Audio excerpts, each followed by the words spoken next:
ಕ್ಷಣಗಳಲ್ಲಿ ರಾಜನಾಥ್ ಸಿಂಗ್ ಮಹತ್ವದ ಸಭೆ, 3 ಸೇನಾ ಮುಖ್ಯಸ್ಥರ ಜೊತೆ ರಕ್ಷಣಾ ಸಚಿವರ ಮೀಟಿಂಗ್. ಗಡಿ ಪರಿಸ್ಥಿತಿ ಬಗ್ಗೆ ಮಾಹಿತಿಯನ್ನ ಪಡೆಯಲಿದ್ದಾರೆ ರಾಜನಾಥ್ ಸಿಂಗ್.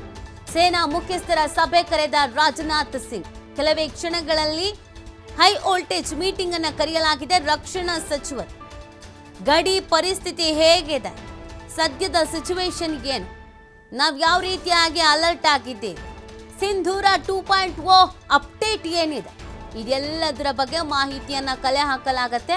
ಕೆಲವೊಂದಷ್ಟು ಸಲಹೆಗಳು, ಕೆಲವೊಂದಷ್ಟು ಸೂಚನೆಗಳನ್ನ ನೀಡುವಂತ ಸಾಧ್ಯತೆ ಇದೆ. ನೋಡಿ, ಪಾಕಿಸ್ತಾನ ತನ್ನ ನರಿಬುದ್ಧಿಯನ್ನ ಮುಂದುವರಿಸ್ತಾ ಇದೆ. ಈಗ ಸಾಲ ಬೇರೆ ಸಿಕ್ಕಿದೆ, ಹಾಗಾಗಿ ಬಾಲ ಇನ್ನೊಂದಷ್ಟು ಉದ್ದ ಆಗ್ಬೋದು, ಅದನ್ನ ಕಟ್ ಮಾಡಲೇಬೇಕಾಗತ್ತೆ. ಹಾಗಾಗಿ ನಾವು ಯಾವ ಥರ ತಯಾರಿಯಾಗಿದ್ದೀವಿ, ನಾವು ಹೇಗೆ ಸನ್ನದ್ಧರಾಗಿದ್ದೀವಿ, ನಾವು ಏನು ಮಾಡಬೇಕು, ಪ್ಲಾನ್ ಬಿ ಏನಿದೆ, ವಾಟ್ ನೆಕ್ಸ್ಟ್, ಇದ್ರ ಬಗ್ಗೆ ಚರ್ಚೆ ಮಾಡೋದು ತುಂಬಾ ಇಂಪಾರ್ಟೆಂಟ್ ಆಗುತ್ತೆ. ಈ ಕ್ಷಣದಲ್ಲಿ ಪಾಕಿಸ್ತಾನ ತುರ್ತು ಮೀಟಿಂಗ್ ಅನ್ನ ಕರೆದಿದೆ. ಅಣುಬಾಂಬ್ ಬಳಕೆಯ ಕುರಿತು ಮೀಟಿಂಗ್ ಅಂತ ಹೇಳಲಾಗ್ತಾ ಇದೆ. ಇದೇ ಸಂದರ್ಭದಲ್ಲಿ ನಮ್ಮ ಸೇನಾ ಮುಖ್ಯಸ್ಥರ ಜೊತೆಗೆ ರಕ್ಷಣಾ ಸಚಿವರು ಒಂದು ಮಹತ್ವದ ಮೀಟಿಂಗ್ ಅನ್ನ ಅರೇಂಜ್ ಮಾಡಿದ್ದಾರೆ. ಕೆಲವೇ ಹೊತ್ತಿನಲ್ಲಿ ಹೈ ವೋಲ್ಟೇಜ್ ಮೀಟಿಂಗ್ ಪ್ರಾರಂಭ ಆಗತ್ತೆ.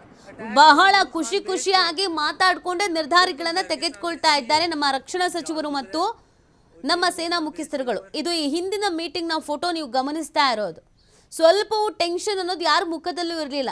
ಬಹಳ ಈಸಿಯಾಗಿ, ಬಹಳ ಸಲೀಸಾಗಿ, ನಗು ಮುಖದಿಂದ ಚರ್ಚೆಗಳನ್ನ ಮಾಡ್ತಾ ಇದ್ರು. ಒಂದು ಆತಂಕ, ಹೆದರಿಕೆ ಇದ್ಯಾವುದೂ ಇರಲಿಲ್ಲ. ಇವತ್ತು ಕೂಡ ಮೀಟಿಂಗ್ ಕರೆದಿದ್ದಾರೆ. ಈ ಮೀಟಿಂಗ್ನ ಉದ್ದೇಶ ಇಷ್ಟೇನೆ, ನಾವು ಹೇಗೆ ಸನ್ನದ್ಧರಾಗಿದ್ದೀವಿ, ಇಲ್ಲಿವರೆಗಿನ ಅಪ್ಡೇಟ್ ಏನಿದೆ, ಎಷ್ಟು ಶಸ್ತ್ರಾಸ್ತ್ರಗಳು, ಕ್ಷಿಪಣಿಗಳು, ಏರ್ ಜೆಟ್ಗಳು, ಡ್ರೋನ್ಗಳು ಉಡೀಸ್ ಮಾಡಿ ಬಿಸಾಕಿದ್ದೀವಿ, ಇನ್ನು ಏನು ಮಾಡ್ಬೋದು ಪಾಕಿಸ್ತಾನ, ಇನ್ನು ಅವ್ರ ಬಳಿ ಇರುವಂಥ ಪ್ರಬಲವಾದ ಶಸ್ತ್ರಾಸ್ತ್ರ ಯಾವುದು, ಅದನ್ನು ಬಳಕೆ ಮಾಡ್ಕೊಳ್ತಾರೆ ಅಂತಂದರೆ ಅದಕ್ಕೆ ಕೌಂಟರ್ ಅಟ್ಯಾಕ್ ಆಗಿ ನಾವೇನು ಮಾಡಬೇಕು, ನಮ್ಮ ಹತ್ರ ಏನಿದೆ, ಗಡಿ ಭಾಗದಲ್ಲಿ ಯಾವ್ಯಾವ ಸ್ಥಿತಿಗತಿಗಿದೆ, ಅಲ್ಲಿನ ಜನರ ಭದ್ರತೆಯ ವ್ಯವಸ್ಥೆಗೆ ನೀವೇನು ತೀರ್ಮಾನ ತೆಗೆದುಕೊಂಡಿದ್ದೀರಾ ಮತ್ತು ಏನು ಮಾಡಬೇಕು, ಇದೆಲ್ಲದರ ಬಗ್ಗೆಯೂ ಕೂಡ ಚರ್ಚೆಯನ್ನು ಮಾಡುವಂಥ ನಿಟ್ಟಿನಲ್ಲಿ ಮೀಟಿಂಗನ್ನು ಕರೆದಿರೋದು. ಸಹಜವಾಗಿ ಇದು ಹೈ ವೋಲ್ಟೇಜ್ ಮೀಟಿಂಗ್ ಆಗತ್ತೆ. ಆ ಕಾರಣಕ್ಕಾಗಿ ಕ್ಯೂರಿಯಾಸಿಟಿ ಬಿಲ್ಡ್ ಆಗ್ತಾ ಇದೆ, ಏನಪ್ಪ ನಿರ್ಧಾರ ತೆಗೆದುಕೊಳ್ಬಹುದು ಅಂತ. ನೋಡಿ, ಸುಮ್ಮನೆ ಭಾರತ ಸಿಂಧೂರ 2.0 ಮಾಡಲಿಲ್ಲ, ನಮ್ಮ ಕೈಯಲ್ಲಿ ಆಗಲ್ಲ ಅಂತ ಅಂದು ಸುಮ್ಮನೆ ಇರ್ಬೋದಿತ್ತು. ಬಟ್ ನಾವು ಅದನ್ನು ಅನೌನ್ಸ್ ಮಾಡಿದ್ದೀವಿ, ಮುಂದುವರಿಸ್ತಾ ಇದ್ದೀವಿ ಅಂತ ಅಂದರೆ ಆ ಕೆಪಾಸಿಟಿ ಅನ್ನೋದು ನಮ್ಮ ಹತ್ರ ಇದೆ ಅಂತ ಸರಿಯಾಗಿ ಬಗ್ಗು ಬಡಿಬೇಕು ಈ ಸತಿ ಅಂತಾನೆ ನಿರ್ಧರಿಸಿರೋದು. ಆ ಕಾರಣಕ್ಕಾಗಿ ಪಾಕಿಸ್ತಾನಕ್ಕೆ ನಾವು ಇನ್ನೇನೇನು ಮಾಡಬಹುದು, ನಮ್ಮಲ್ಲಿರುವಂಥ ಸಾಮರ್ಥ್ಯಗಳಿಗೇನು, ಮೂರು ಸೇನೆಗಳ ಪ್ರಮುಖರ ಜೊತೆಗೆ ಈ ಮೀಟಿಂಗ್ ಹೈ ವೋಲ್ಟೇಜ್ ಮೀಟಿಂಗ್ ಅಂತಾನೆ ಇದನ್ನ ಕರೆಯಲಾಗತ್ತೆ. ನೋಡಿ, ಪಾಕಿಸ್ತಾನಕ್ಕೆ ಸಾಲ ಕೊಡಬೇಡಿ ಅಂತ ಅಂದ್ರೂ ಭಾರತದ ವಿರೋಧದ ನಡುವೆಯೂ ಆ ಮೊಸಳೆ ಕಣ್ಣೀರಿನ ನರಿ ಬುದ್ಧಿಯ ಏನಕ್ಕೂ ಉಪಯೋಗಕ್ಕೆ ಬಾರದ, ಉದ್ಧಾರವೇ ಆಗದ, ಇರೋದ್ರಲ್ಲಿ ವರ್ಷ ಆಗಿರುವ ರಾಷ್ಟ್ರಕ್ಕೆ ಸಾಲ ಕೊಟ್ಟಿದ್ದಾರೆ. ಹಾಗಾಗಿ ಅವರೀಗ ಬಹಳ ಝೂಮ್ ನಲ್ಲಿ ಇದ್ದಾರೆ. ಸಾಲ ಸಿಕ್ಕಿದೆ, ನಾವು ಏನ್ ಬೇಕಾದ್ರೂ ಮಾಡ್ಬೋದು ಅಂತ. ಏನ್ ಮಾಡೋದಕ್ಕೆ ಸಾಧ್ಯ?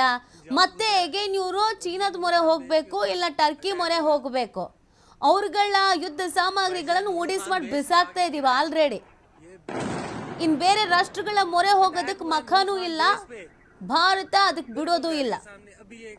ಇನ್ನು ಮುಸ್ಲಿಂ ರಾಷ್ಟ್ರಗಳ ಕೆಲವೊಂದಷ್ಟು ನಮ್ಮ ಪರವಾಗಿದೆ. ಸೌದಿ ಅರೇಬಿಯಾ ಆಗಿರ್ಬೋದು, ಕತಾರ್ ಆಗಿರ್ಬೋದು, ಈ ಪಾಕಿಸ್ತಾನದ ನರಿ ಬುದ್ಧಿನ ನಾವು ಒಪ್ಕೊಳ್ಳಲ್ಲ, ರೆಡಿ ಇಲ್ಲ, ಬೇಡ, ನಾವು ನಿಮ್ ಸಪೋರ್ಟಿವ್ ಆಗಿದ್ದೀವಿ ಅಂತ ಹೇಳ್ತಾ ಇದ್ದಾರೆ. ನೇಪಾಳ ಈಗ ಆಲ್ರೆಡಿ ಕ್ಲಾಸ್ ತೆಗೆದುಕೊಂಡಿದೆ. ಸೊ ಇದೆಲ್ಲದರ ನಡುವೆ ನಡೀತಾ ಇರುವ ಈ ಮೀಟಿಂಗ್ ಸಹಜವಾಗಿಯೇ ಸಾಕಷ್ಟು ಮಹತ್ವವನ್ನು ಪಡ್ಕೊಳ್ತಾ ಇದೆ.